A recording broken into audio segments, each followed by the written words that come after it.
സംസ്ഥാനത്ത് വീണ്ടും അതിതീവ്ര മഴയ്ക്ക് മുന്നറിയിപ്പ് നൽകുന്നു കേന്ദ്ര കാലാവസ്ഥാ വകുപ്പ്. 8 ജില്ലകളിൽ റെഡ് അലേർട്ടാണ്, 4 ജില്ലകളിൽ ഓറഞ്ച് അലേർട്ട് ഉണ്ട്, 2 ജില്ലകളിൽ യെല്ലോ അലേർട്ടും പ്രഖ്യാപിച്ചിട്ടുണ്ട്. പത്തനംതിട്ട, കോട്ടയം, ഇടുക്കി, എറണാകുളം, കാസർഗോഡ്, കണ്ണൂർ, വയനാട്, കോഴിക്കോട് ജില്ലകളിലാണ് റെഡ് അലേർട്ട് ഉള്ളത്. നാളെയും മറ്റന്നാളും അതിശക്തമായ മഴയ്ക്ക് സാധ്യതയുണ്ട്. മലയോര മേഖലകളിൽ മണ്ണിടിച്ചിലിനും മലവെള്ളപ്പാച്ചിലിനും സാധ്യതയുണ്ട്. മത്സ്യബന്ധന വിലക്കും തുടരുകയാണ്. വയനാട്ടിലും ആലപ്പുഴയിലും നാളെ വിദ്യാഭ്യാസ സ്ഥാപനങ്ങൾക്ക് അവധിയാണ്. കോഴിക്കോട് ജില്ലയിൽ ദുരിതാശ്വാസ ക്യാമ്പുകൾ പ്രവർത്തിക്കുന്ന വിദ്യാഭ്യാസ സ്ഥാപനങ്ങൾക്കും അവധി പ്രഖ്യാപിച്ചിട്ടുണ്ട്. സ്വാന്തന സാജു വിവരങ്ങൾ നൽകാൻ ചേരുകയാണ്. സ്വാന്തന, ഓരോ മണിക്കൂറും നിർണായകമാണ്. അത്രയേറെ ഉദ്യോഗത്തോട് ആകാംക്ഷയോട് കൂടിയാണ് മലയാളികൾ എങ്ങനെയാണ് വരും ദിവസങ്ങളിലെ കാലാവസ്ഥ, ഓരോ ജില്ലയിലും എങ്ങനെയാണ് മുന്നറിയിപ്പുകൾ എന്നുള്ളത് നോക്കിക്കൊണ്ടിരിക്കുന്നത്. എന്തൊക്കെയാണ് മുന്നറിയിപ്പുകൾ, എങ്ങനെയാണ് ശ്രദ്ധിക്കേണ്ട കാര്യങ്ങൾ, ജാഗ്രതാ നിർദ്ദേശങ്ങൾ? സ്വാന്തന പറയും.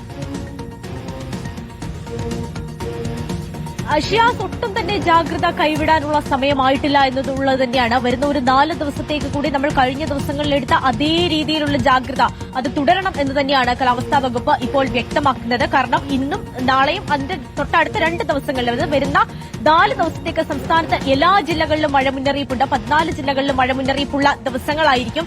ഇനി ഇന്നത്തെ അലേർട്ടിലേക്ക് വരികയാണെങ്കിൽ തീവ്ര മഴ വിവിധ ഇടങ്ങളിൽ പെയ്യാനുള്ള സാധ്യതയുണ്ട് എന്നുള്ള കാര്യമാണ് കാലാവസ്ഥാ വകുപ്പ് ഇതുമായി ബന്ധപ്പെട്ട് അറിയിച്ചിരിക്കുന്നത്. 8 ജില്ലകളിൽ ഇന്ന് റെഡ് അലേർട്ടും ഇന്ന് ഉച്ചയോടുകൂടി തന്നെ പ്രഖ്യാപിച്ചിട്ടുണ്ട്. അതിൽ പ്രധാനപ്പെട്ട ജില്ല പത്തനംതിട്ട തന്നെയാണ്. കാരണം നിലവിൽ പത്തനംതിട്ടയിലും അതുപോലെ തന്നെ കോട്ടയത്തും ഒക്കെ നേരിടുന്ന ഒരു കെടുതി നമ്മൾക്ക് അറിയാവുന്നതാണ്. അപ്പോൾ അതിന് പുറമെ കൂടുതൽ മഴ പെയ്യാനുള്ള സാധ്യത കൂടി ഈ ജില്ലകളിലുണ്ട് എന്നാണ് കാലാവസ്ഥാ വകുപ്പ് അറിയിച്ചിരിക്കുന്നത്. ഇനി റെഡ് അലേർട്ടുള്ള ജില്ലകൾ നോക്കുകയാണെങ്കിൽ പത്തനംതിട്ട, കോട്ടയം, ഇടുക്കി, എറണാകുളം, കോഴിക്കോട്, വയനാട്, കണ്ണൂർ, കാസർഗോഡ് ഈ 8 ജില്ലകളിലാണ് നിലവിൽ ഇപ്പോൾ റെഡ് അലേർട്ട് പ്രഖ്യാപിച്ചിരിക്കുന്നത്. അതുമാത്രവുമല്ല ആലപ്പുഴ, തൃശൂർ, മലപ്പുറം, പാലക്കാട് ഈ 4 ജില്ലകളിൽ ഓറഞ്ച് അലേർട്ട് പ്രഖ്യാപിച്ചിട്ടുണ്ട്. ഈ ജില്ലകളിൽ അതിശക്തമായ മഴ, ഒറ്റപ്പെട്ട ഇടങ്ങളിൽ അതിശക്തമായ മഴ ഉണ്ടാകാനുള്ള സാധ്യതയുണ്ട് എന്നാണ് കാലാവസ്ഥാ വകുപ്പ് അറിയിച്ചിരിക്കുന്നത്. അതുപോലെ തന്നെ തിരുവനന്തപുരം, കൊല്ലം ജില്ലകളിൽ യെല്ലോ അലേർട്ടും തുടരുകയാണ്. എന്തായാലും ശക്തമായ ജാഗ്രത അത് തുടരണം എന്ന് തന്നെയാണ് ഷിയാസ് എല്ലാ ജില്ലക്കാരോടും ഇപ്പോൾ നിർദ്ദേശമായി നൽകിയിരിക്കുന്നത്. ശരി സ്വാന്തന.